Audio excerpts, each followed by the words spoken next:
dead in the middle of the road. I'm middle of the road right there. Mm. Dead in the middle of the road. Hence the name Dead Nemesis. Because I'm dead in the middle of the road. Dead in the middle of the road. Yes, I'll build Children's Hospital. But you're going to invest in, you're going to invest in some tasers because, the cops is out here tasing niggas this year. So we got to invest in them tasers because the stock going to go up. Exactly. I'll help out the Republicans. That's terrible. Help me bring back Sprite Remix. We can make a deal. That's what this is. This is a deal. Let me tell you something about a man from Gaffney, Georgia. Oh my God. He gets it done.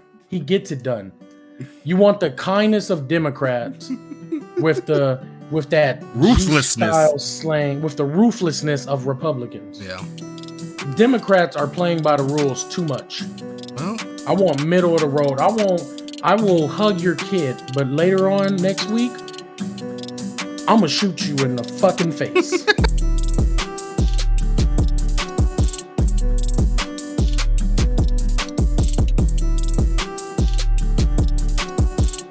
Alrighty, guys. Welcome to another edition, another episode, another installment of the Theodore and Edward Show. What is up, y'all? Hope y'all had a great week. My name is Theodore. If you didn't know, figure it out. Exactly. That's my catchphrase. And as always, I am Edward Williamsburg. I'm the one who cracked that goddamn bell in Philly. You're the one. The Liberty Bell.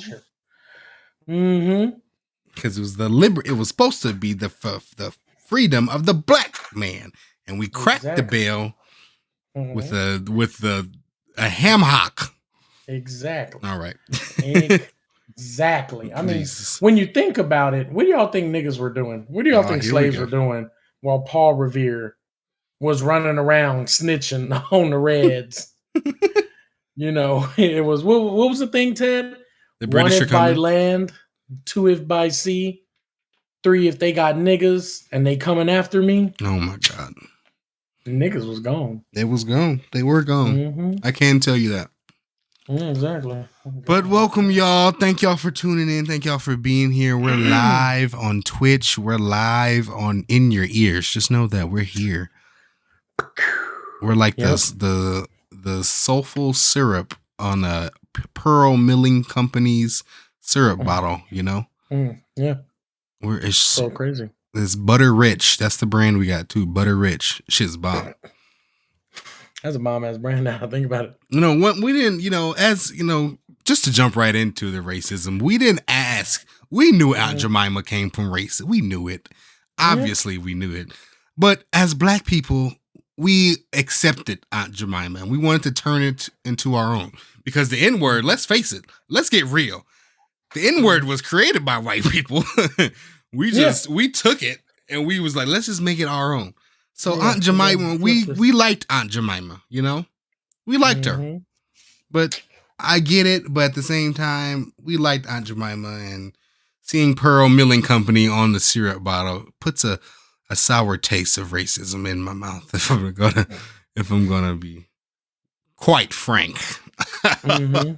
Oh God, this jacket's making me do that.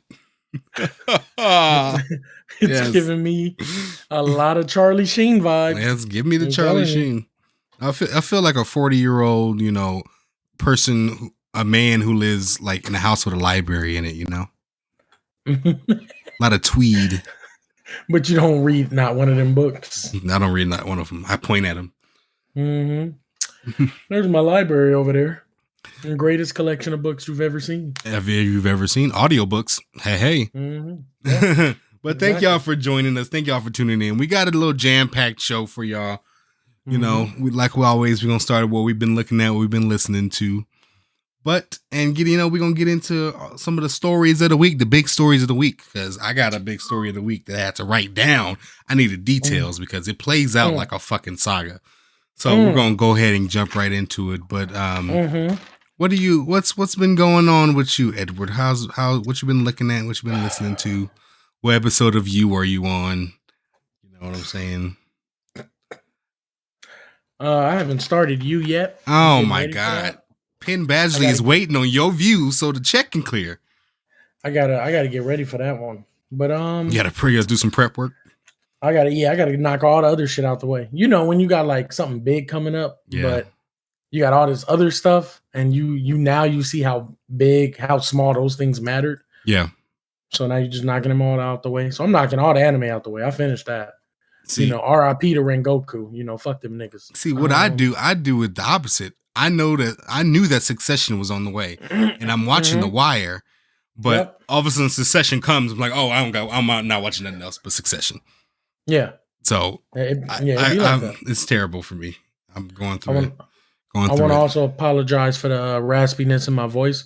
Most of this week, or the past week, I should say, has been me trying to sucking a lot of dick. Yeah, I know. Yeah, we've been heard about that. I did hear about that. I didn't want to bring it up. I think you brought it up first, so I'm like, yeah, I'm gonna let him bring it up if he wants to bring it up. Wow. Oh man, that hurts. Yeah. Hey, throats open for business, if you know what I mean. That really hurts me. Yeah, I know it did hurt. It did hurt. I know that. But hey, I was like, hey, it's 2021. I'm not gonna judge Edward. Why would I do that? You guys pay your rent one way. I pay my rent another way. Okay. Oh God. I'm winning though. Okay. Oh, he's winning in the situation. It's a fucking honest job. All right. Yeah. But it's an honest job. It's an honest job. Yeah. But other than that, I've just been trying to get over this whole like chest congestion and shit. But I've been watching some stuff. Mm-hmm. Thank you for those of you tuning in on the Twitch live. Welcome. We appreciate you being in here, Mr. Hokage PJ. You is really good. Call him Throat Go Ed. Oh my God, no. That was funny, Perry. No, don't tell that to Paperwork Perry. He gonna push that through. He's gonna push that through. And he's gonna get a fucking notary republic. Throat Go Ed. That's a horrible. No, don't do it. Don't do it, Perry. Paperwork, push it through. Paperwork, yeah. Go ahead and push that paperwork through. You got to take a sabbatical, Perry. We don't need paperwork right now. This is why I want Democrats out of the Senate. There it is. I don't like that they got the majority. Oh shit. We're keeping filibusters. Oh God. Assholes. We're keeping them. We're keeping them. I don't care what Hillary Rodham say. We're keeping them. Just so you know, filibusters aren't a form of Philly cheesesteak. I hope you know that. I really hope they do know that. Either way, we're keeping that too. We're keeping that too. Jersey Mike's number 99. Extra mushrooms. The Big Kahuna? Is that what that is? It's the Big Kahuna and the Chipotle Philly cheesesteak put together. Jesus Christ. So that's why they call it the number 99, because the Big Kahuna is number 46 and the Philly cheese is number 53. Yeah. So it's like a little secret item menu that they have. Oh, can I get a 99? And there you go. That shit keeps you good for the whole day. Get a giant whole day. Mm-hmm. Whole day. I guarantee you, whole day. If it doesn't, it's on me. But let's get into what I've been watching, what I've been listening to. Yeah, what you been looking at? Not too much, other than anime. Mm-hmm. No, I shouldn't say too much, but I just found out this anime movie that I fell asleep on last year is now on Crunchyroll. Demon Slayer Mugen Train. You speak on Rengoku, it's up. R.I.P. He ain't a goat, but he cool. I liked it. I really liked it. I mean, I like that he was like in anime, there's a representation of the elements and shit, Ted. Yeah. He represented fire, so he had fire abilities, and yeah, he's dead. I like that. Damn. It was sad how he went, but I liked it because I don't like fire gets so much love. Water don't be getting nothing. Earth don't be getting nothing. Fire gets all the love. Does get a lot of love in that anime. The powers, a lot of powers and stuff. Yeah, I definitely get that. So I'm just like, I like that. But the main character who has water abilities, apparently he has a fire technique. So I don't like that. But it is what it is. Other than that, I've been on some, I've been watching a couple of horror movies. The most recent one I just finished was Hellraiser. I Do not remember that shit at all. Good movie, good film. Yeah, that was pretty cool. I was liking that. What else have I been watching? Really, that might just be it. Home Sweet Home, the Korean show on Netflix. It's just monsters in the apartment. I'm fucking with it. Horrible storyline, but great monsters. Great monsters. I'm just here for the monsters. Like, I'll go to sleep on episode 5, wake up on episode 8, won't even go back. That's terrible. Won't even go back. The storyline is not, the writing is not good. I'm just here for the monsters. I like seeing the monsters. That's it. Then you find out other people are actually monsters, but they know how to, like, they own some Wesker's shit, like Resident Evil. You know, he a monster, but he look human. But that's pretty much it. Let's move on to the music. Auditory. I don't know if y'all know this. Here we go. I don't know if y'all know this. But Young Thug dropped an album. Oh, Thugger. I got 2 people I need to talk about. Young Thug. I'm going to save the next one for last right now. Thug's album, Punk, is a very good album. I just don't think it's an album. Oh, here we go. Here we go, y'all. I think I'm honest. I'm being honest. He doesn't think the album is an album. All right. It is. It sounds like a compilation of singles. Hit singles, though. I mean, I'm not trying to take away from in a way, them. that's what the goal should be at certain points, I guess.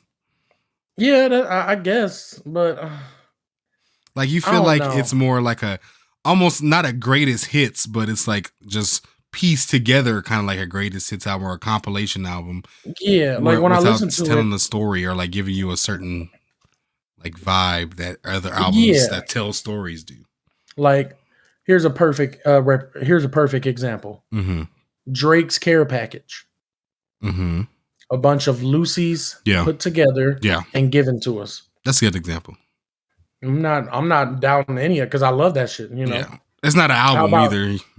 Yeah, not an album, but it's just great fucking singles. Yeah. What is that, 7 a.m. in Calabasas or Club Paradise is on there. That's a classic Drake Club song. Paradise too, yeah. I was streaming that on SoundCloud years ago. Oh my God. Favorite song. One of my top 3 favorite songs of Drake's catalog is How About Now? Yeah, that's on there. But it's not an album, but that doesn't mean it's bad. Then you have 25 by Adele. That's an album. That's an album. That's front to back. That's an album. That's front to back. That is that's what we call front to back in the industry. Yeah, that's Lord of the Rings given audio. That's what that is. That's a whole story right there. You know, she said, "Fuck that ring. I can't carry this, Adele, but I can carry you." I said, "Fine." No, I ain't about to do that. I'm not about to do that.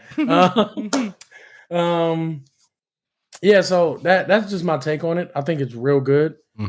I hate that I like Living It Up featuring Post Malone because it has fucking Post Malone. But I low-key kind of like that song too. It's a guilty run it up. Want to it up. Yeah. One too many, hundred isn't enough. I'm like, one too many, hundred it is enough. You did it again, Posty. Fuck you. The fucking goddamn you. Goddamn hooks. Yeah. So I'm just, I like it. I like it. I'm not about to say this is an album because Isaiah Rashad needs to win album of the year. So you're saying that Young Thug is in your top 10. That's all I'm hearing. What, like rappers? No, top 10 albums of the year. Because you got to have a top 10. You got to have a top 10. Yeah. Yeah, I mean, because on paper it's an album. So if they submit this shit to the Grammys and all that, they're going to be like, oh, yeah, it's an album. And we're right back at square one. This is why I need to be in a fucking committee of the Grammys. So I can tell these niggas, shut the fuck up. That's not an album. I know it's an album. You know what it is. Okay.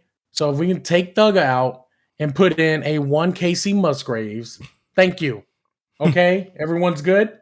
Why is it Casey Musgraves you picking on? Why is it specifically her? Because, you got to appeal to him in order to get into the committee. I'm still trying to get into that committee, And Casey if I had it my way, that's the train you're riding on, this Casey Musgraves. Yeah, I mean, that's how I get in. But, that's the rational way of getting in. Name me 2 Casey Musgraves songs. Ed's Logic, Where the Wind Blows. That should get album of the year. This year. Who's Where the Wind Blows? Yeah. Had sweet love, but I lost it. She got too close. Oh my God. Album of the year, right there. Oh my God. Album of the year. Yeah. That's terrible. That's I would induct a category called Niggas of the Evening. Let's give a shout out for the nigga of the evening. Pharrell. Doesn't that sound great? And only I can, and this is the best part. I know there's no one of my culture in this committee. So only I can take the stage and say this. Yeah. Which then opens it up for me being on Good Morning America. Because they hear the voice. This is the play. Yes. Nigga of the evening ain't gonna last nothing but like 2 years. It's gonna be quicker than the Source Awards. Out. But I'm in. I'm in there. I'm trying to meet fucking EJ so I can meet Magic Johnson. And then I want to own the fucking Angel Stadium and the parking lot. I want all that. I'm taking over the world, people.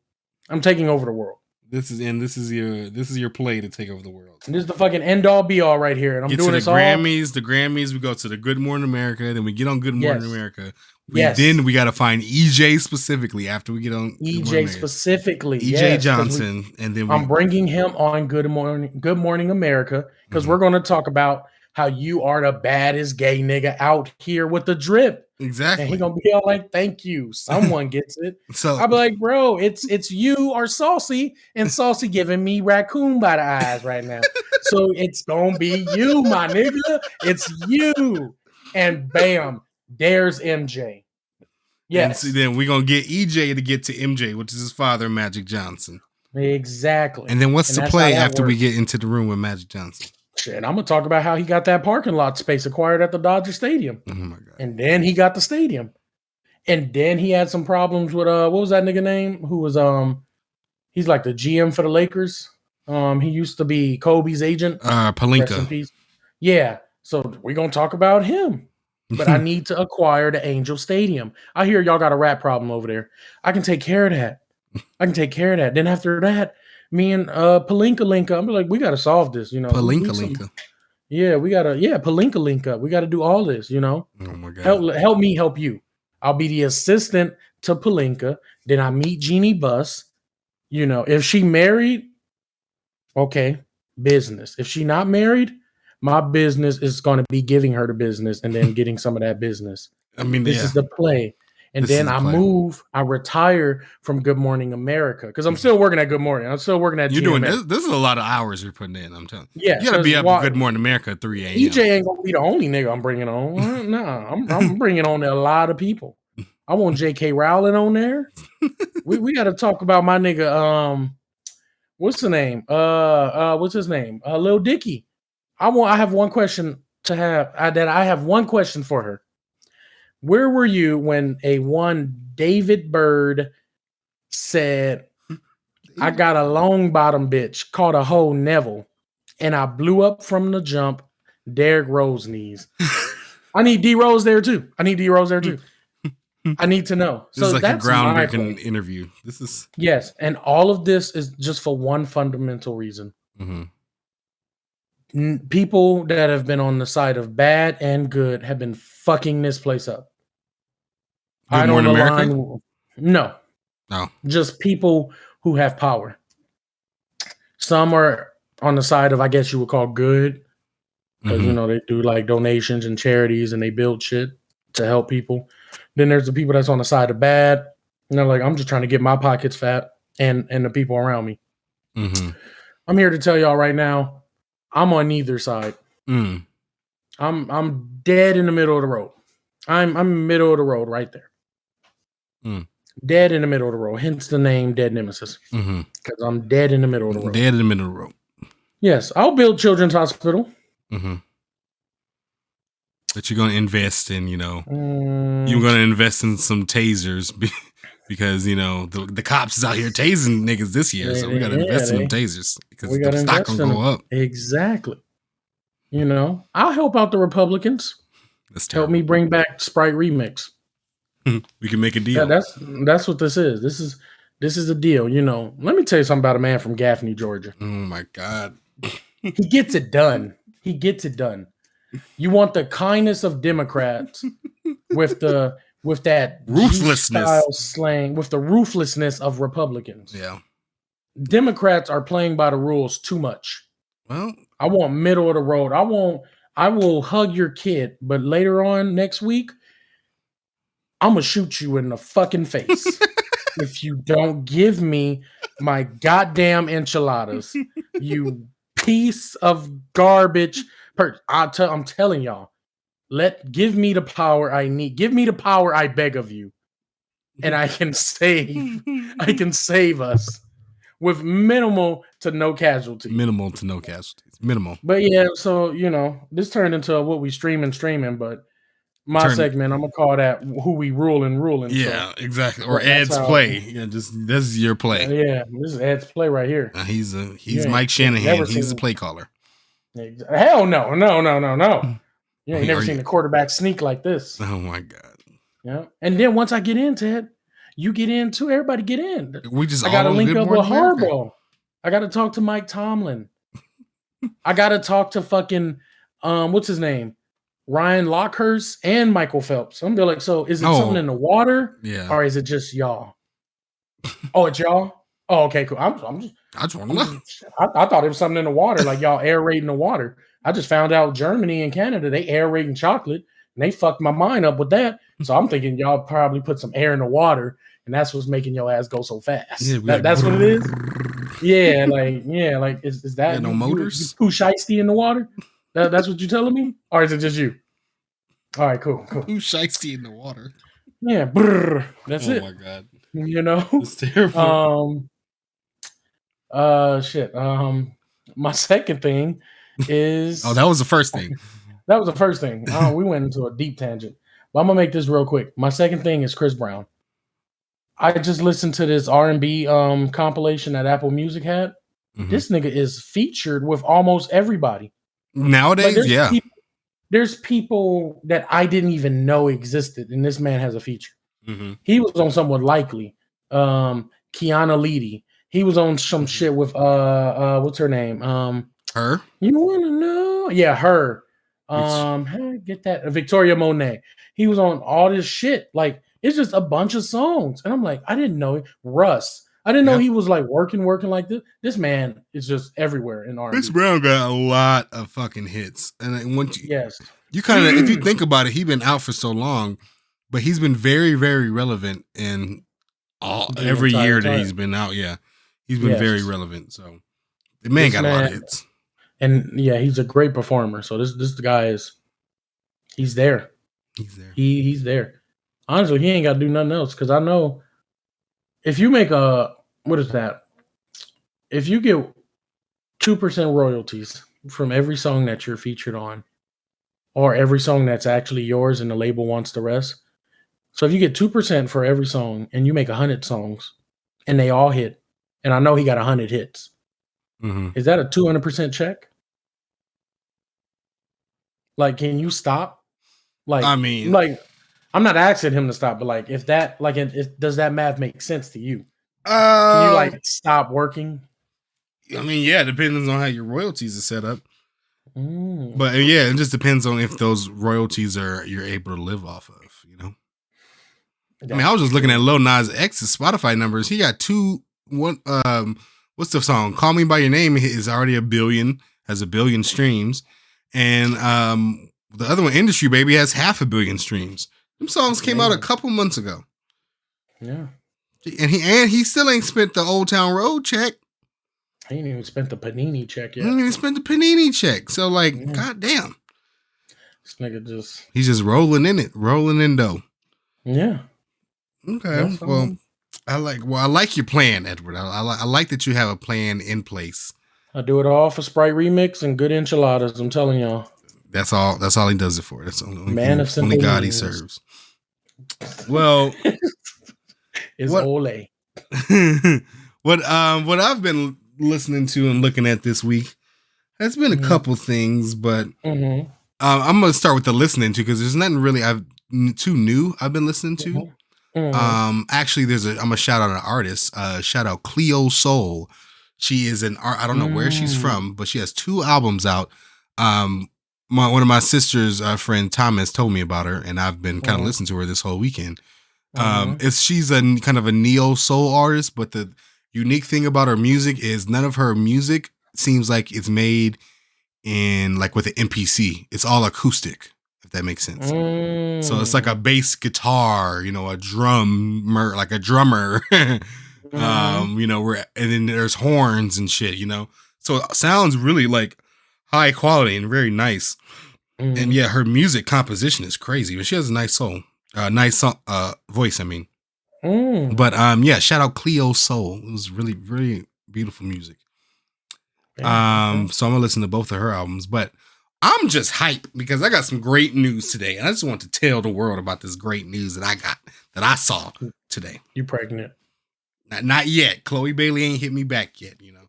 Speaking of that, shout out Chloe Bailey. She took the blonde out of her hair. She's going with the new brown look. I'm there. I'm with it, Chloe. Do whatever you want to do. I'm here. Yeah, Cleo Soul. Yes, SOL, and Cleo CLEO. Yeah.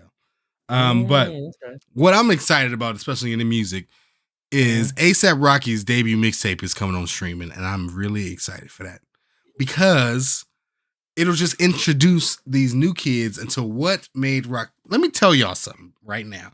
I probably done said this 80 times, but I don't give a fuck. Here's the 81st. 2011, there was no man cooler on the planet than ASAP Rocky. Period. Exactly. Kanye wasn't even as cool as ASAP at the time because ASAP was this fresh new dude. It's like, who is this? Wearing the HBA, wearing these crazy ass streetwear. Put it on the man. The Jeremy shoes. The Jeremy Scott shoes with the wings. Yeah. Come on now. ASAP Rocky was the coolest man on the face of the earth in that time. So, and it's really because of this mixtape. Live Love ASAP, his first mixtape is coming on streaming this Friday. And I kind of like this, revitalizing or redoing your mixtape or bringing your mixtape to the new age of streaming. It just you have to get everything cleared though, which can take a lot of time and all that. Whole lot of time, yeah. And like some people don't want to do it. So like some songs can you can't get it cleared and it just holds up the whole mixtape, But that is very true. I'm very excited for the ASAP mixtape to come out because I need y'all to listen to this. What was that thing? You said Jeremy Smith's? Jeremy Scott. Jeremy Scott. I don't mean to interrupt, but one of my favorite things that I heard about ASAP, that I heard ASAP say that wasn't musically related is when he got the chance to meet Jeremy Scott. And Jeremy was on camera. He was all like, I know he wears my shoes. I don't think he knows me. Yeah. And, Jeremy was pointing out the fact that he was a gay guy. So you guys, this is 2011? Yeah, probably. Yeah. That's around the time he peaked. Yeah. So this movement the whole LGBTQ movement hasn't really got the power that it has now. So Jeremy Scott was thinking like, I don't think he knows me or wants to meet me. But then ASAP, he was on camera as well when he got the response from, I guess, one of the guys, the Key Grips or some shit. They told him what Jeremy Scott said. This is all after the fact that they met. And he was like, yeah, Jeremy didn't think you wanted to meet him. They're like, why do you think that? Like, he was hinting towards the fact that he's a gay man and you're not. And he thought you just didn't know. He was like, man, look, I don't care. I really don't give a fuck. Because where I'm from, you can be black, white, Asian, Puerto Rican, Mexican, gay. He was all like, we were all treated like shit because we were all poor as fuck. And I was like, damn, I like that. Yeah. Yeah, it's normal. This is normal shit. Yeah. Exactly.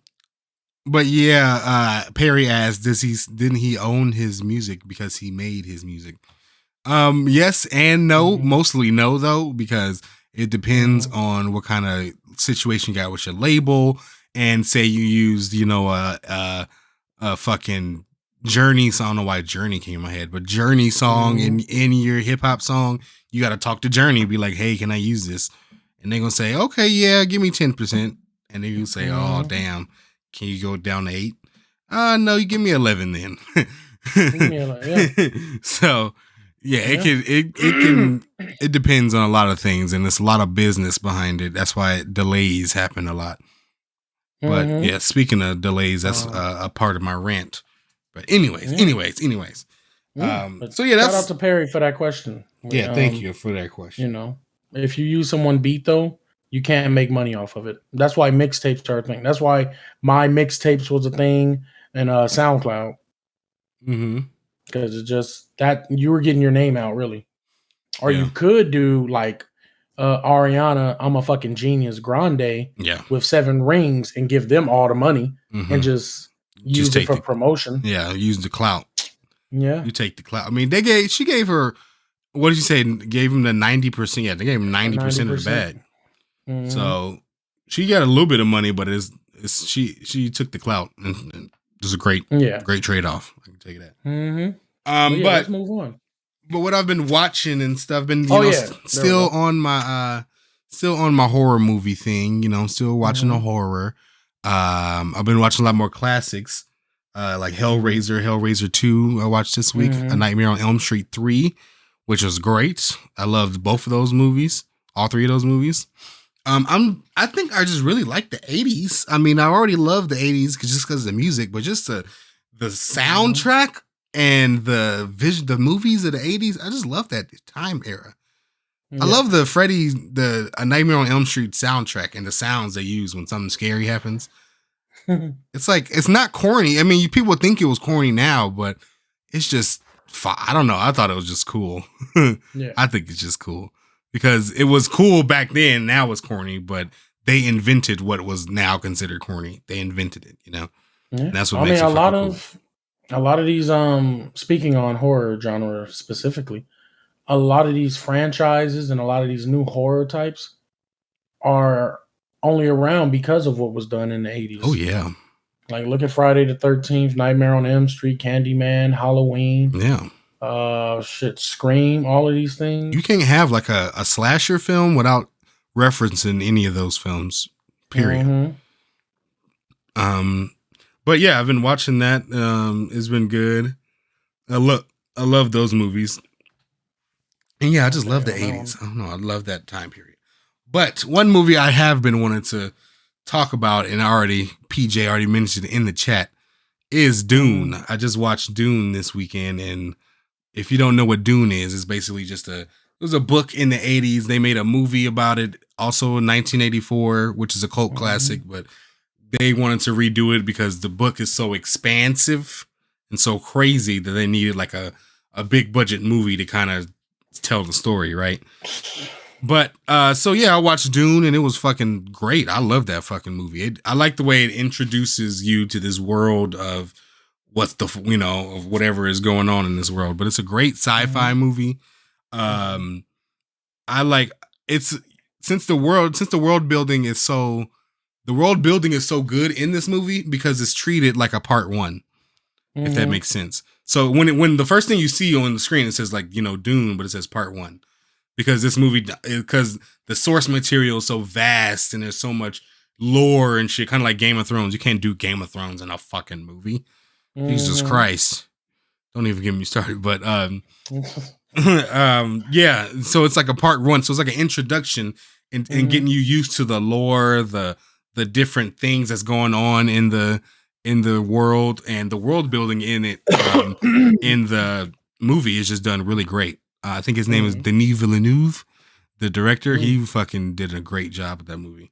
So, and I like that it paid attention to people that read the books and were already fans of this shit, of this universe. And a person like me who I ain't really heard of it before, I'm just here to see Timothée Chalamet act, which he did great. Zendaya act, which she did little love because it was 300 seconds of her acting.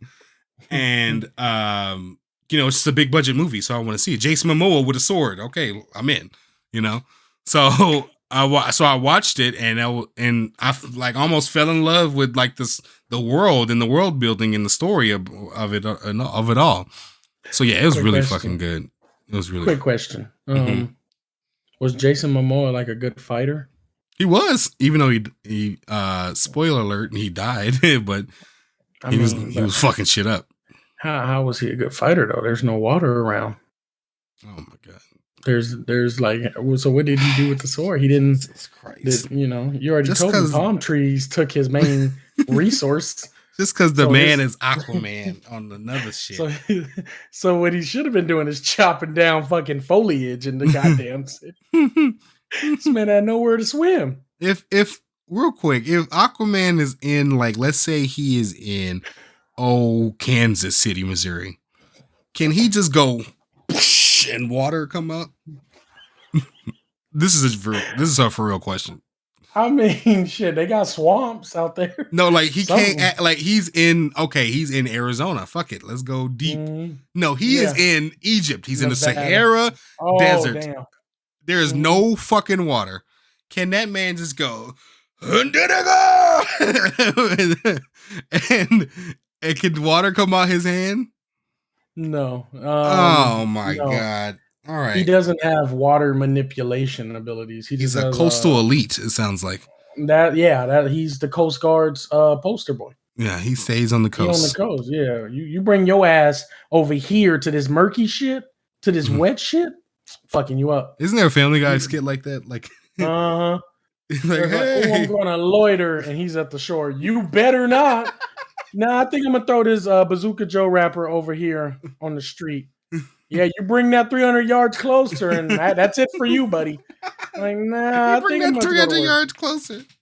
Yeah, so the comics had one version where he was missing a hand, so they gave him like a hook. Oh, nah, it was just a little hook, but the hook was made of water, and that one he can condense water.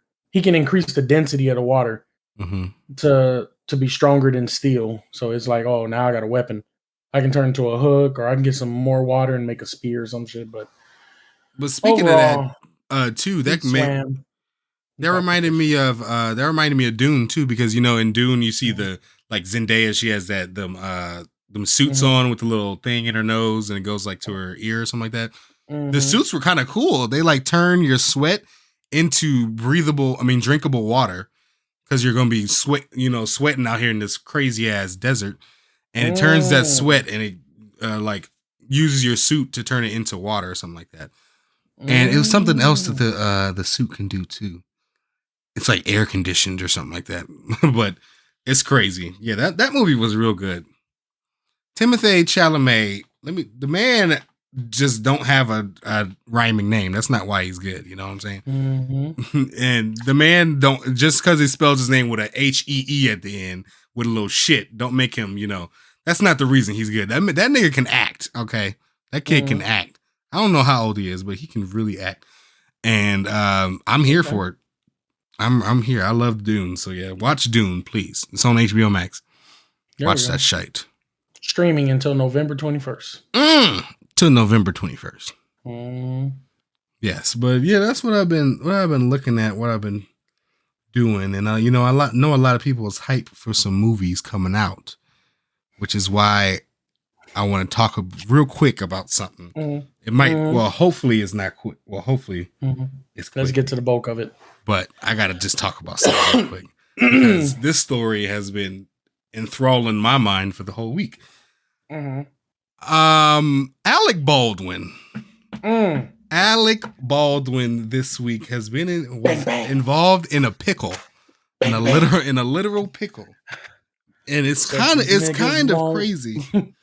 These niggas won't Baldwin, pull up bodies falling, don't nobody crawling, not around big A Baldwin. This ain't little Baldwin, this that big nigga Baldwin. Pull up, it go flawless. I'm Mortal Kombat Baldwin.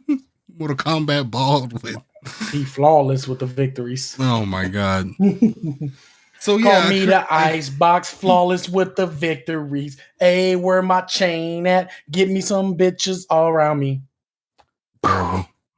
I shouldn't be speaking badly about that, but That's terrible. I mean, you see his face. He got that face like.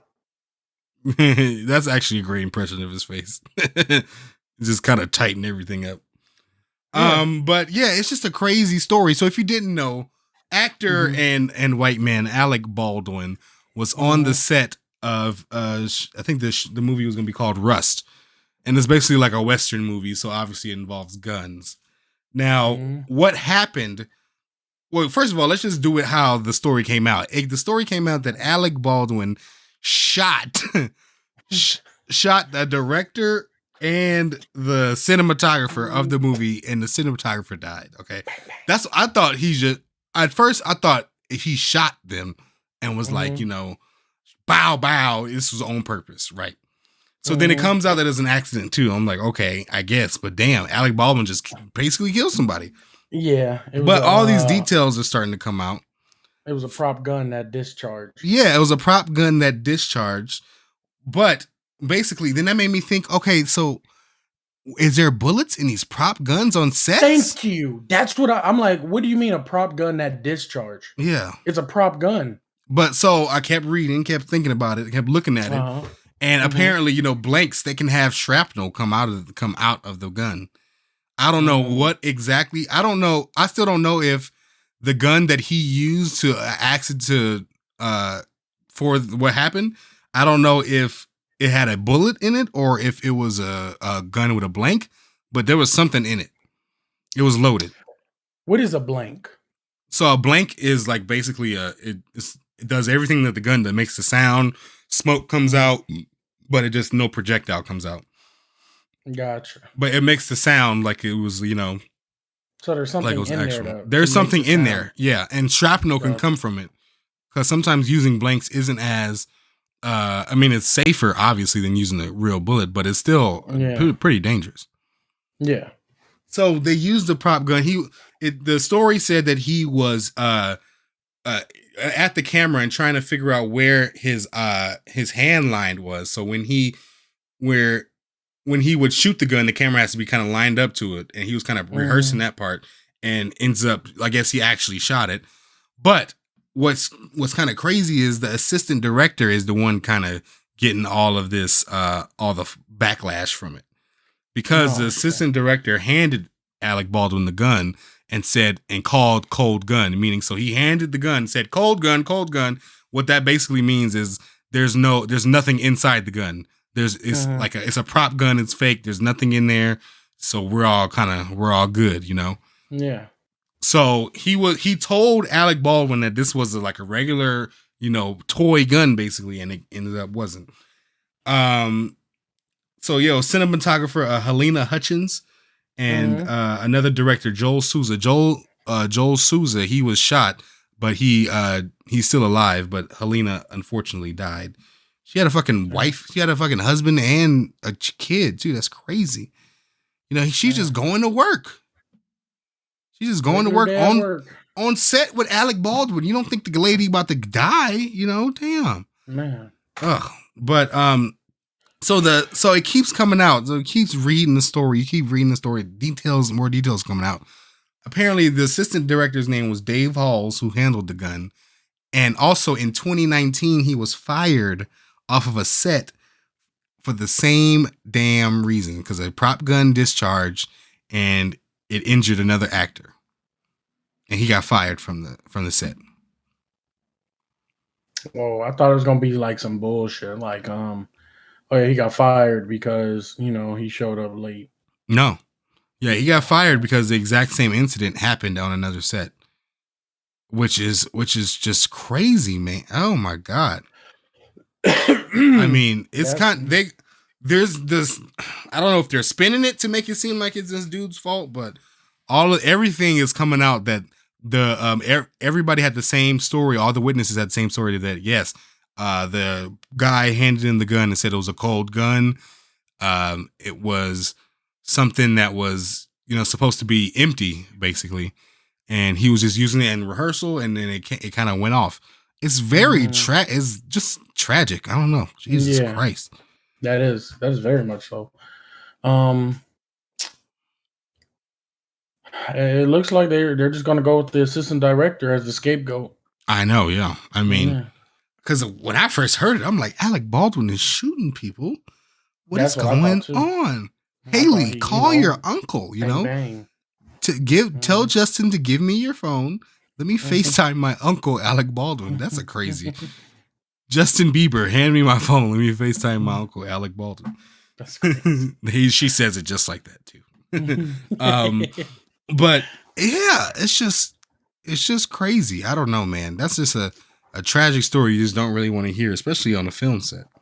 Yeah, like you don't think it'll happen right there. Like it doesn't seem like it's logically sound when you hear that it happened on a film set. Yeah, exactly. We're here to make a movie. Yeah. But I've heard of there's been like incidents on sets. This has happened. Yeah, The Crow, remember Bruce Lee's son? That's how he died on The Crow. I think it was the same way. A prop gun was used. It was said it was cold, or it said it wasn't live, and it ended up being live. And that's how he passed. And that's just crazy. Poltergeist, I forgot. I don't know the story about the Poltergeist and how that girl died. She I don't think it was on set. I believe she had like an aneurysm. It was something of the like cerebral cortex. And she ended up dying like I think days before the movie was released. Before the original movie was released. Yeah. And when she died, they kind of spun it to promote it. Like, damn, this movie was so scary that the little girl died. I know, that's terrible. But yeah, rest in peace to her. Was Bruce Lee's son the Crow? I think so. He was the Crow, right? Yes. Yeah, okay. I was making sure.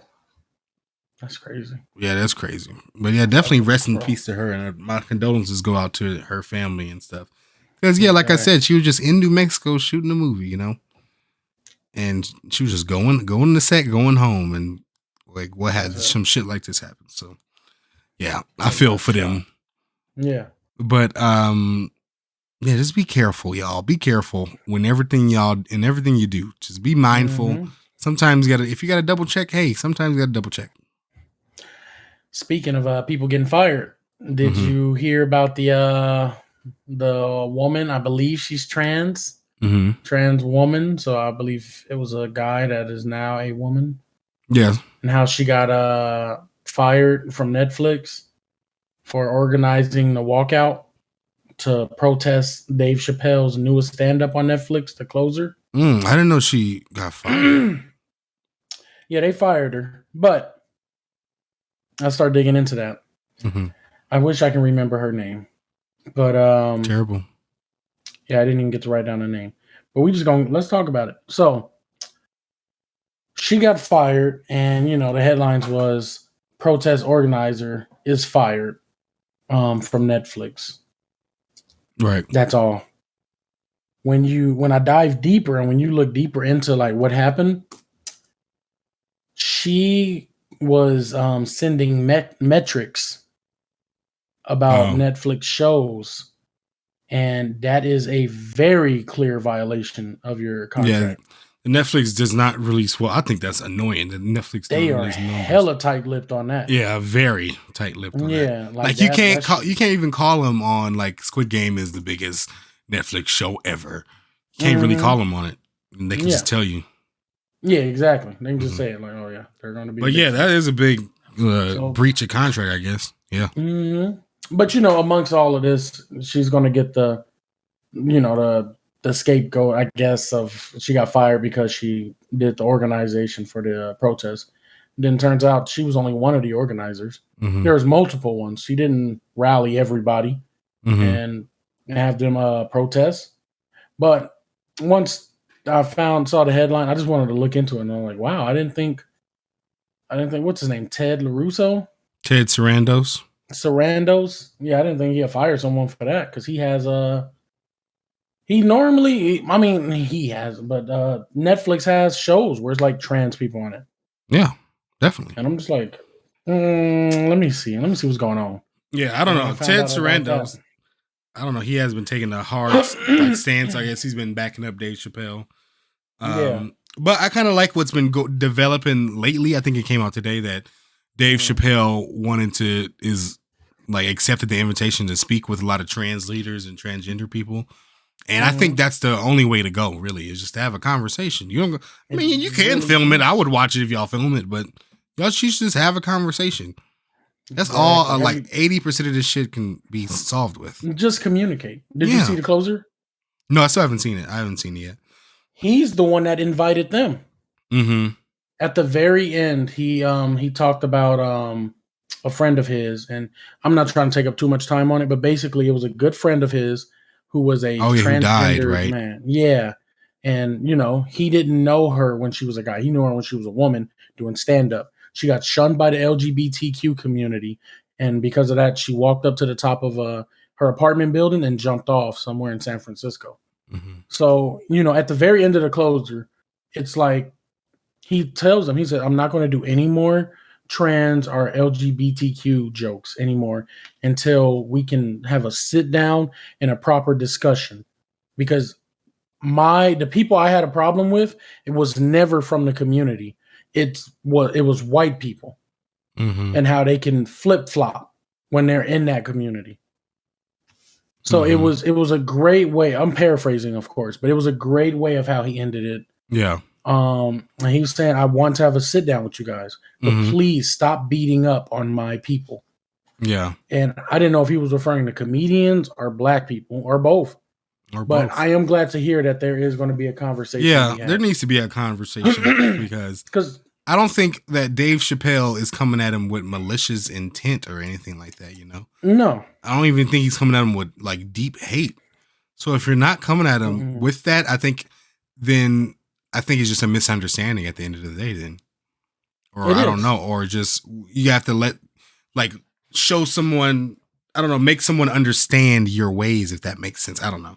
But, yeah. I mean, it's perspectives to be understood on both sides. Yeah. I'm hoping that it does get filmed. I feel like this is something that the vast majority of the world needs to see. I hope, yeah. Mm-hmm. Because there is a guy by the name of Emmanuel Aku, who is a former NFL player for the Eagles, if I'm not mistaken.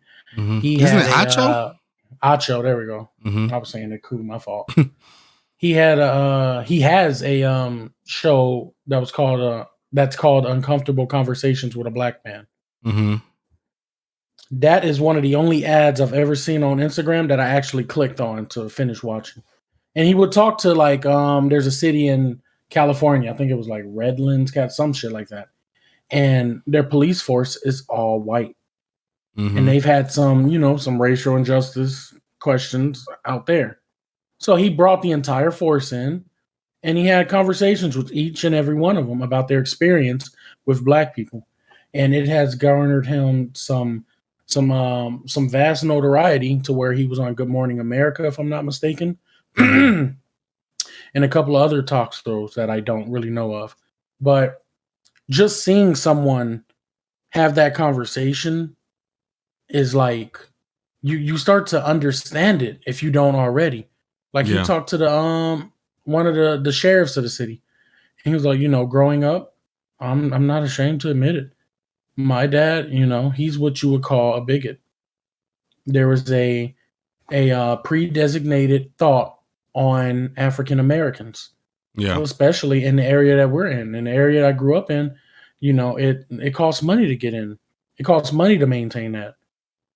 That lifestyle isn't cheap. And one thing that we were told growing up is that a lot of African Americans cannot acquire the means to live like how we're living, especially to be our neighbors.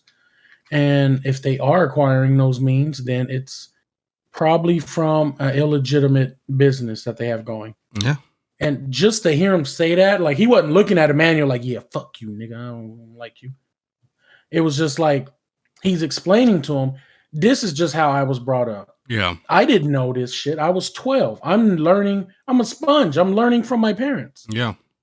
I see that it's wrong now, and I try and do my part, but I can't make everybody stop. Yeah. So I just wanted to point that out. Like, I hope that this Dave Chappelle and the representatives from the community do film this. I feel like this is something that does need to be aired. Just so, I don't see I don't see it ending in a bad way. I see it ending in a pretty good way, hopefully. Yeah. And I think it would be good to show to the world, like, this person that you hold up in high regards as the great comedian, and this community that you probably look down on or frown upon. Mm-hmm.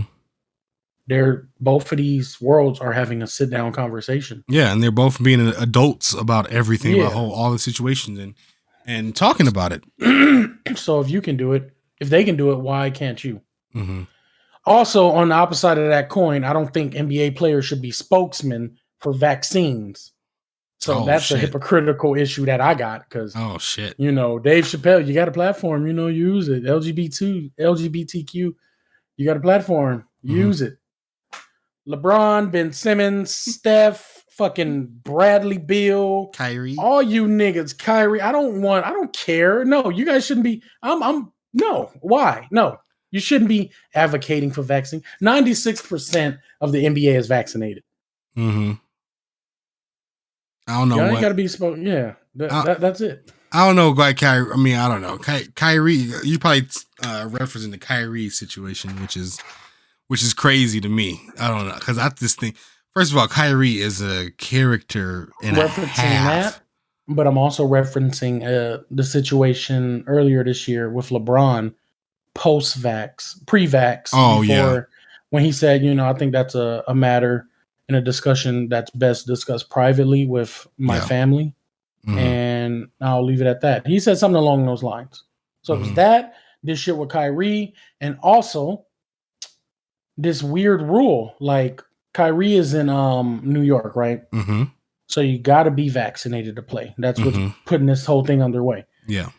But Bradley Beal of the 76ers or Washington. Washington. Wizards, yeah. Yeah, Washington. Sorry, I was thinking of Ben Simmons. You know, RIP. Going through some shit. Anyway. RIP is basketball game, yes. Yeah. Because his basketball game is going. Yeah, he's going through it. Bradley Beal of Washington can go to New York and perform, you know, and, like, you know, be a basketball player and play. So I thought that was weird to notice, like, okay, so. Well, he must be vaccinated then. If he can go in the building and play basketball, he must be, because he can't if he's not. Apparently, rumor is he's not. I can't confirm. I don't know about any other, honestly, unvaccinated basketball players. Gotcha.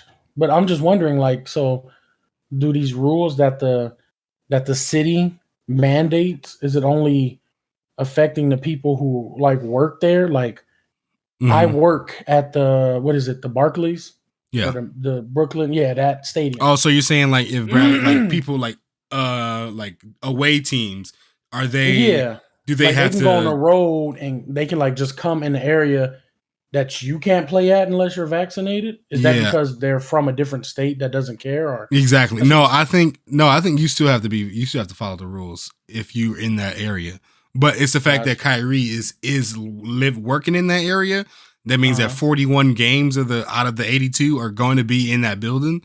So that's basically more as half of the games that he isn't eligible to play in, you know?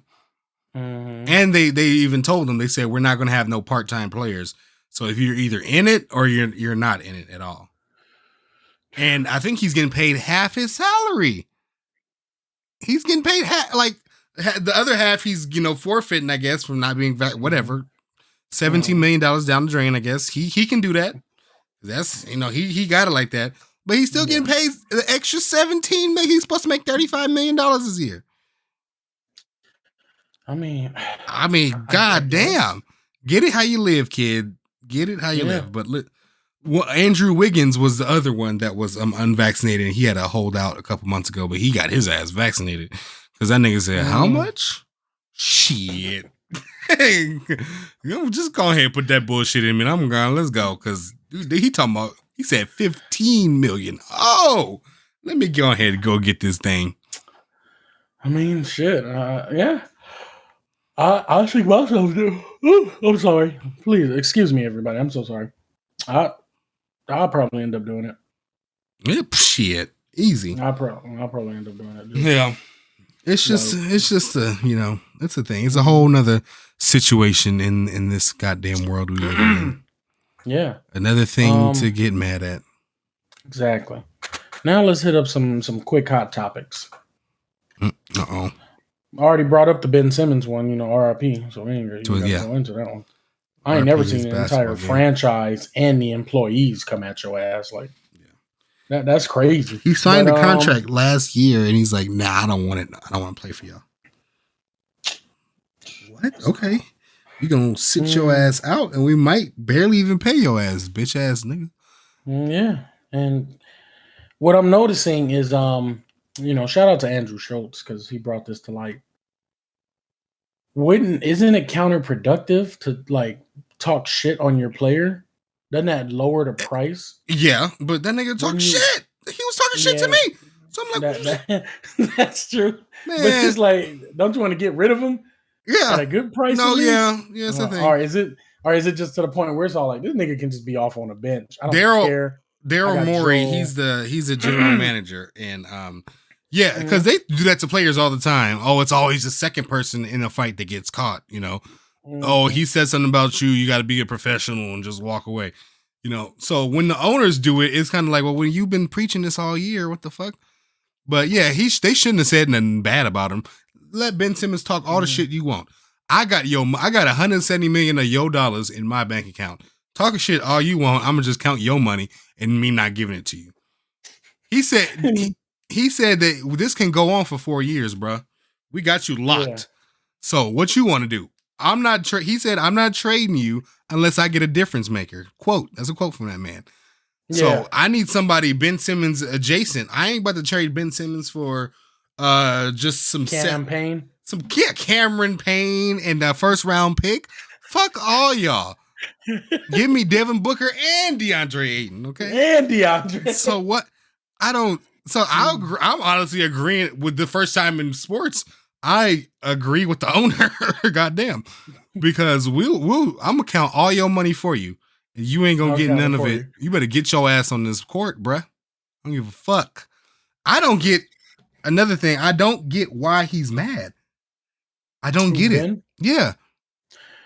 I think he's just implosive right now. They were the number one team in the East last year. It's not like he's disgruntled because they underperformed. They overachieved. Ugh. Yeah. Let me not get into Ben Simmons. I think it's that mental shit too, the mental acuity that he's losing because of that shot. Them shots. That he don't take. He can't take free throws. Yeah.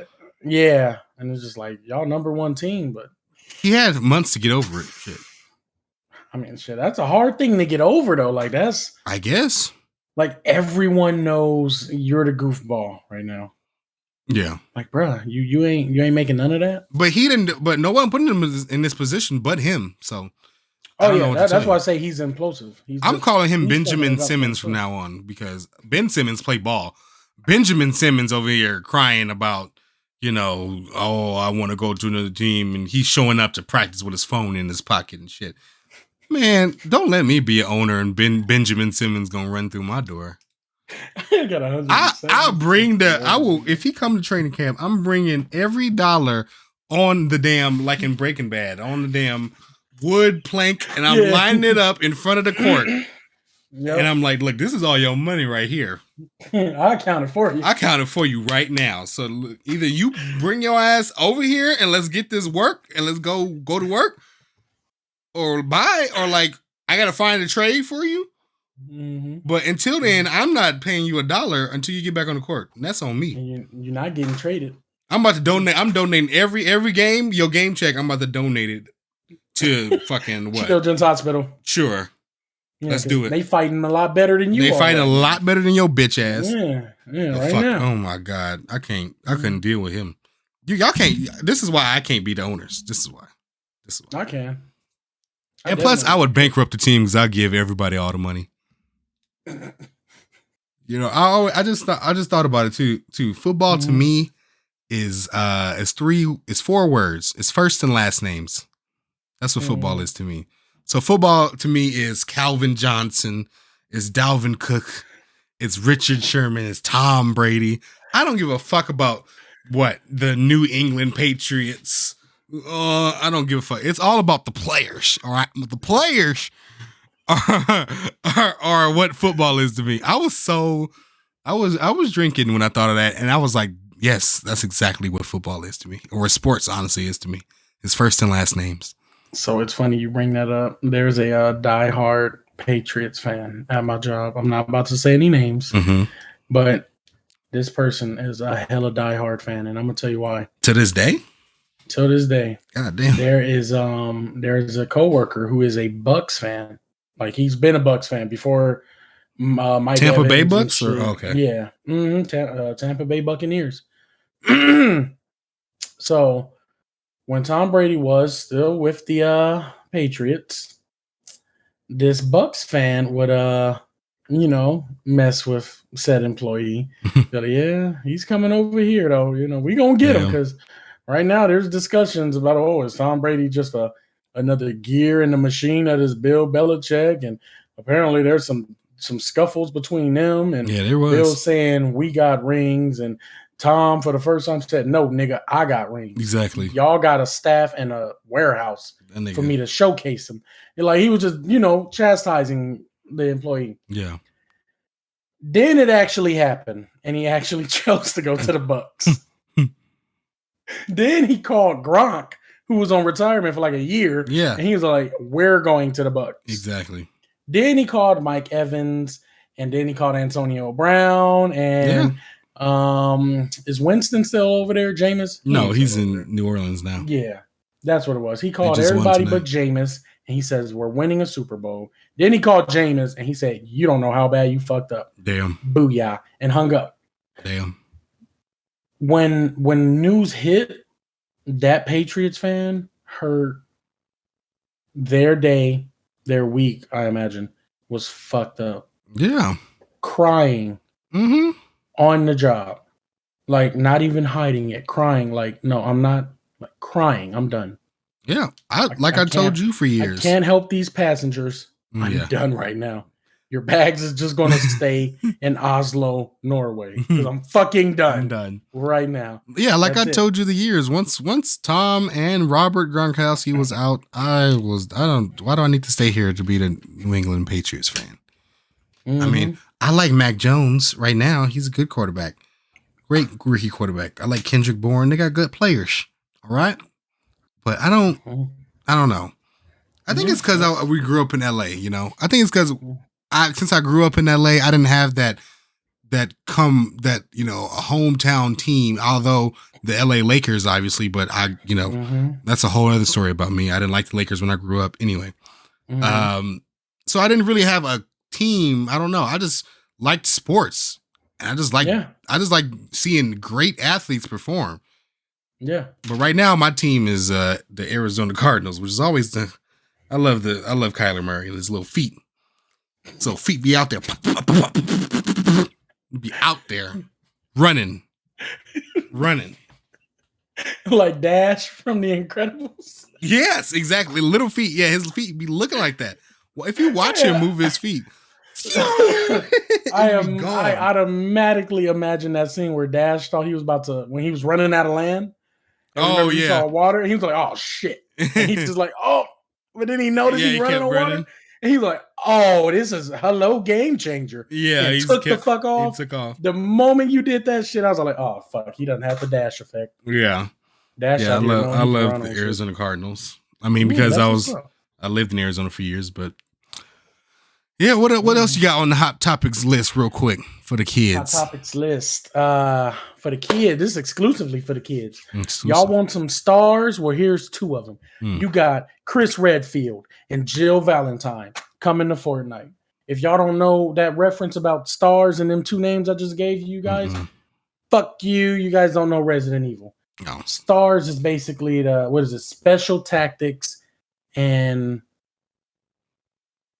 damn shit. Reconnaissance squad. I forgot what stars stood for. But they basically elite people. But in Resident Evil, all of them ain't shit except for Chris Redfield. At the end of Resident Evil 7, you saw Ted. You saw what he about. Yeah. So yeah, they're coming to Fortnite. That's crazy. Fortnite is still out here getting licensing agreements. Yeah, for the kids. Yeah. And they're still out here. Fun fact, Chris Redfield was in Resident Evil 5. he was fighting black zombies, and he was fucking them up. And then he fought Wesker and killed Wesker, and he cured all of Africa. And that was it. And he said, "This is where it stops." He said, "It's not going no further. Like everybody else, stay infected, because I don't give a fuck about London. I don't give a fuck about Raccoon City." Leon was out there fighting for his life. That's what it is. And that's going to bring me to my rant later. Leon. Okay. But yeah, Chris Redfield, Joe Valentine, coming to Fortnite, Dune people, Paul Atreides, and Channing, Fortnite. Zendaya and Timothy. Yeah, basically, yeah. Euphoria and Call Me By Your Name is called coming to Fortnite. Shit, that's crazy. That is crazy. You got drugs and self-enlightenment coming to Fortnite. Exactly. That shit is woo! That's gonna be amazing. So Travis Scott and Batman teaming up against, fucking what, Scorpion from Mortal Kombat and Zendaya. And then Ariana Grande is third partying. Oh my god. Ariana Grande and Darth Maul over there third. Yeah, Ariana Grande and Darth Maul third partying. But god damn. But Vernon Davis and fucking Wayne Gretzky are watching the whole thing. Patrick Mahomes is over there sniping. The fuck is this game? Honestly, if I was that age, this would be my shit. I don't give a fuck. Yeah, you couldn't tell me shit. You couldn't tell me shit either. Like, I'll be so blood. Y'all better watch out. Y'all need to watch out. Predator is lurking around here. And that nigga got the Charmin bear with him. Y'all ain't even ready. Y'all not ready. I wonder how many times it would take me to get a Fortnite win right now. It'll probably take me at least 50 times. Nah, it's a lot easier. I don't think it's easier. Oh, trust me, because now you can find the people quicker. They put in NPCs in the island, and I don't like that shit. Well, yeah. And now it's like, if you walk into an area, these niggas will shoot at you. They'll either shoot at you or they'll ask you to like, oh, help me farm my land and find my critters and shit. And then it's like, oh, you'll get a gold pistol. Or you'll run into the agency niggas and they shoot at you. And alarms go off. And now it's like everyone can hear it. You can fucking go to a gas station and fill up your car, put 20 on pump 3. Fucking listening to Nate Dogg and shit. I know. Run people over. I don't like it. I remember when, if you had the Red Knight or John Wick, you was scary. Yeah. You was like a scary person, like you killing people. Yeah, you out here. You was elite. Yeah. Yeah. It's crazy. But now, they got to the point a couple months ago, Fortnite released that statement saying we can have a whole 100-player lobby full of different characters. Yeah. But that's really it for my hot takes. That's good. Oh, Sora from Kingdom Hearts is coming to Smash. That's going to be fun. I'm looking forward to that. But right now, I'm still fucking with Kazuya. Kazuya and Smash is crazy. Kazuya and Lakers, not so much. That's why they got rid of his ass. So, there's that. What else we got? That's it. That's about it. You ready to move to the rant? Well, let's go ahead and move on to the biggest and best segment of the podcast, which is our weekly rant that we got, where me and Edward have to get some shit off our chest. Literal shit. Literal scat on our chest. That was so gross. But literal stuff is on our chest. We got to get it off. And, I'm going to go ahead and kick it off real quick because mine is pretty quick, pretty trivial. And it has something to do with y'all music artists. All the musicians, please stand up. Come to the front of the stage. Thank you. Yeah, when y'all announce the album come out, make sure the album comes out that fucking day. Okay? That's all I gotta say. That's really all I gotta say. Because album delays are stupid to me. Yes. If y'all, I'm picking out Lil Uzi because it happened recently with him. He said his album was coming out next week. I wasn't really checking for it, but then all of a sudden there's a video like, blah, blah, blah, my album not coming out, whatever. When you say, well, why isn't it coming out, Lil Uzi? If you, most likely it's because you didn't get a sample cleared in time, or what?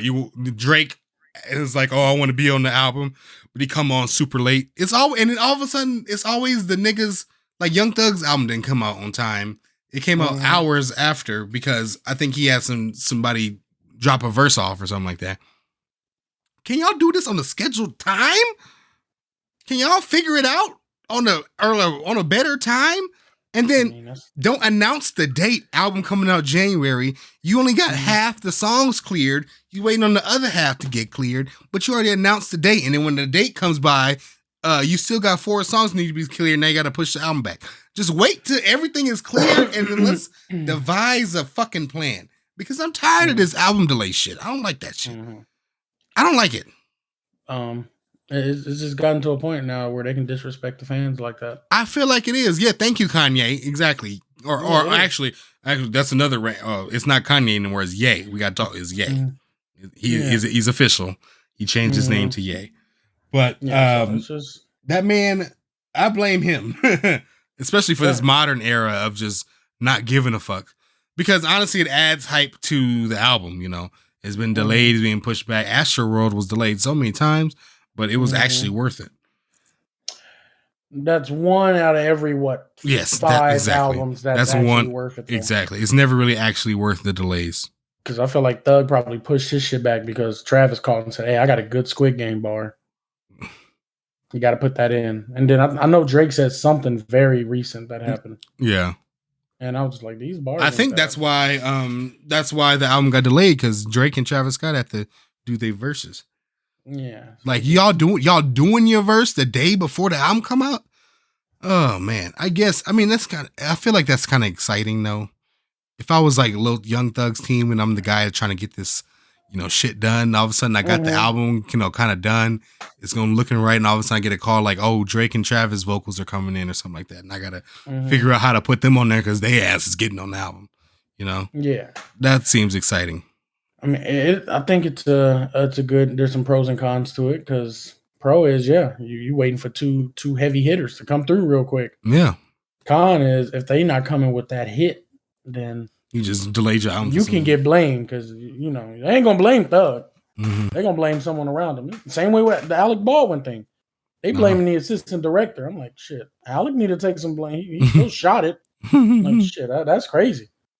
But I guess it is what it is. I just don't like that artists can do that now. They get so big to where it's like they know they can. Yeah, y'all know. Y'all going to buy it.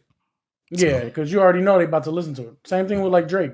Rihanna know. Rihanna ain't got no music. Y'all think Rihanna is Y'all think she got an archive. She ain't got no music. She ain't got none of this shit. My archive is full of Fenty and makeup. Exactly. I'm like, I'm over here. I'm putting on samples for lingerie. I don't got time for no damn music.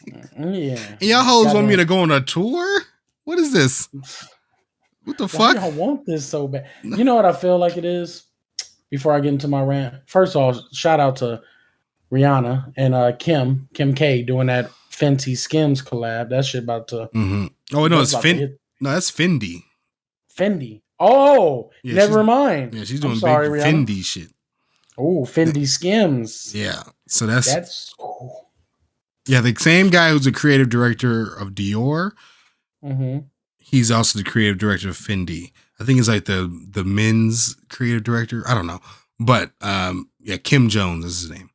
But they're working together with Skims, and I'm down. No, I'm ready to see that. I'm down to put somebody in some Fendi Skims. I can afford that. I want to see that. But before I get to my rant, I feel like Rihanna caught on to how the game is like very early. Yeah. After the whole, not the whole thing, like there's incidents, but I think she saw how labels can fuck you over, how management can fuck you over, how her accountant can fuck her over too. Your accountant, all that. Yeah, that actually happened. Yeah, that actually happened. Yeah, yeah. So I feel like she just did her contract. She's like, you know what, Def Jam, I got y'all.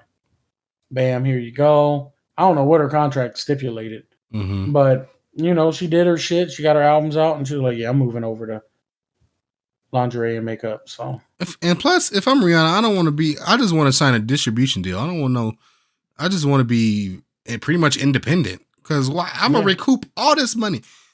This is me. I'm Rihanna. I'm bigger than the label. Yeah, at this point, yeah. There's only one other person in this label that's a billionaire, and that's Jay-Z. Yeah. That's it. And I don't need the label to talk to him. Like, I don't even need to talk to him, honestly. I got my own studio. I got all the, like, I like when people do that. It's a very smart move. You know? Yeah. Rap and hip hop. I would argue to say that the people who have made it in the rap, that people that are all, how am I wording this? This is gonna be the last thing I say before my rant. But anyone who, okay, out of all the music genres, I feel rap and hip hop has the most widespread amount of people that went on to do other things. They didn't just stay rappers. They didn't just stay singers. It's like, this one is a TV show writer. Yeah. This one is now the manager of other people. This one, you know, Fenty, Wingstops. And this one owns cars. Oh, this one is the fucking creative director of this. Yep. This one's now into fashion. This one is now making jewelry. This one now gets conflict-free diamonds for rappers. So now they ain't got to have that guilty conscience. This one does this. This one, like all those type of things. And I like when people do that. Yeah, I don't like when people who aren't of the minority do that and not pay homage to how they just got to where they are. Post, I'm looking at you. You know? Yikes. I'm an island boy. I'll fuck you up. I'm an island boy. Say what you want. That shit is fire. It's not I'm an fire. Island boy. You know, and they got the Kodak. They got Kodak cosign that I'm an island boy. That I'm fucking with it. Oh my god. On to my rant. Let's wrap this up. This for the video game people. For all of you guys. For the Resident Evil fans. As I said, we're going back to Leon. Y'all know, what was his last name? Bridges? Yeah. If that was a real world thing, y'all know that would be the most fucked up thing to do to somebody. Leon was a rookie cop. Just moved in to this city called Raccoon City. Just moved in. He left the Hamptons for this. He said, I wanted to be a good person. I want to contribute to the world. I'm not trying to hang out with Rockefeller's cousins and kids and grandkids no more. I'm going to be somebody. I'm going to be a cop. And they said, all right, take your ass to Raccoon City. It's like raccoons. That's like I feel like that's a thing for like, because raccoons are very viral. They hold a lot of diseases. Oh, I never even thought of that. Yeah. I just kind of thought of that too. Giving me raccoon by the eyes right there. Sorry about that. No, it's all good. That nigga showed up first day on the job, was already the third month infected. Damn. So he you know, cars everywhere. You seen Resident Evil, right? The movie? No. Okay. You haven't? Oh, you gotta watch that. At the end, basically, she wakes up and like the city's distraught. You know that scene that the director said, like, let's put a cop car here, doors open, the sirens are on, put some flowing paper everywhere, and flip shit and all of the electricity. Like 28 days later, or like Walking Dead season 1. Yeah, that's what Leon had to go to work to on the first day. Couldn't even find the clock box. Damn, so he's off the clock? Off the clock. Ain't even getting paid for this shit. Ain't getting paid for this shit? Payroll. He didn't even get on payroll yet.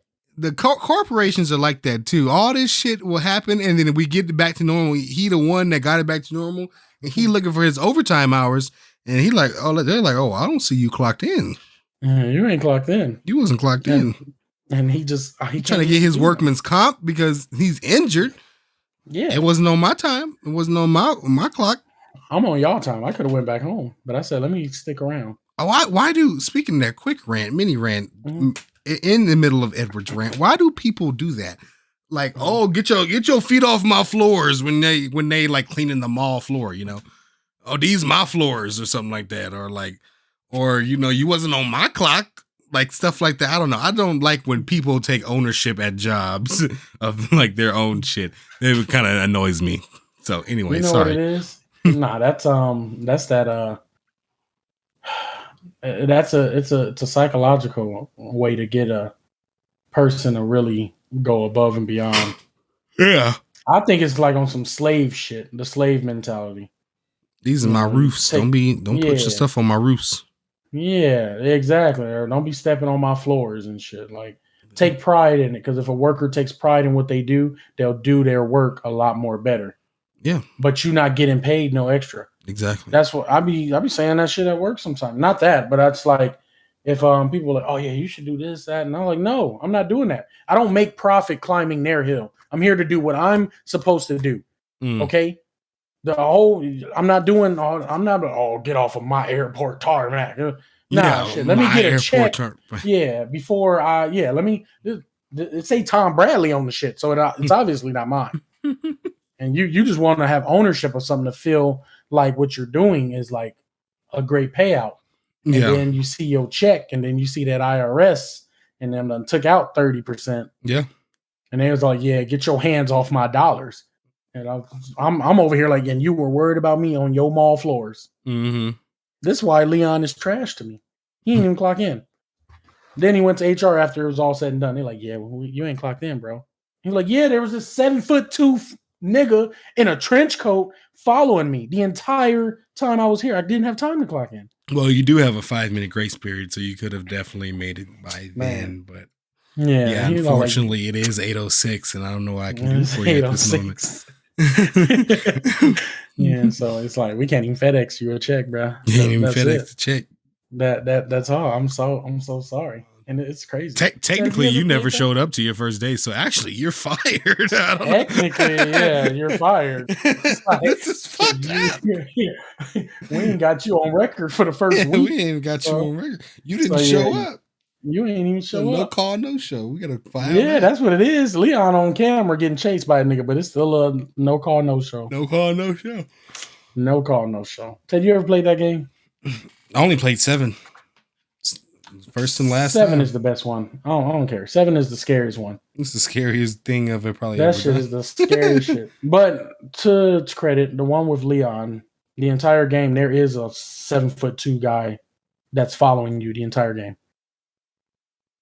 So it's like forces you to hurry up and get what you're trying to get in this room and get out. Because he's walking. He's not running towards you. But he is walking towards your ass the entire game. Jesus. He need overtime for that. But that's it. That's my rant. Leon ain't that great. Leon is not a great character like y'all thought he is. Because he obviously ain't show up to work. Obviously. And he don't know what the fuck going on. Chris Redfield. That's it. That's all you need to know. That's all you need to know. That's it. Well, I think that'll do it for this installment. That is it. This is episode 21 of the 2nd season. We out here. What's that? 70? Like I think it's episodes? I think I counted. It was like almost 60. 60 episodes. Oh yeah, I'm thinking we stopped at 40 on season 1. Yeah, I forgot. 60 episodes. I saw it the other day. I didn't know exactly.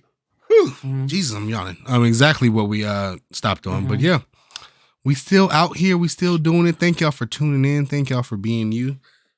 Please stay connected. Please keep following us at Ted and Ed Show, at the Ted Mosby, MOSBEE. Make sure you get that right now. Now, for those of you who have tuned in on live on Twitch, thank you. If you could not watch the full episode, we are on every single streaming platform. Wherever you get your podcast at. We're on every one of those. Pocket Cast, Stitcher, Rocket Mortgage, Lending Tree, Macy's.com/podcast for the sales, Google Podcasts, Apple Arm Podcasts, and Hammer. So how you Hammer. How you know that? How you gonna tell us different? You know what I'm saying? Medi Petty Podcasts. Bam, we in all of y'all shops. All of y'all shops. All y'all. So yeah, please keep tuning in. Please keep us in your rotation, because we only gonna keep doing this and we only gonna get better. You know what I'm saying? Spotify podcast as well. Yep. You just put on Industry Baby and you see we're right next to Lil Nas X. We're right there. We're right next to him. So yeah, thank y'all for tuning in. You gotta stay up, stay safe, stay blessed. Stay up, stay safe, stay blessed. All right. Peace out, everyone. Peace out.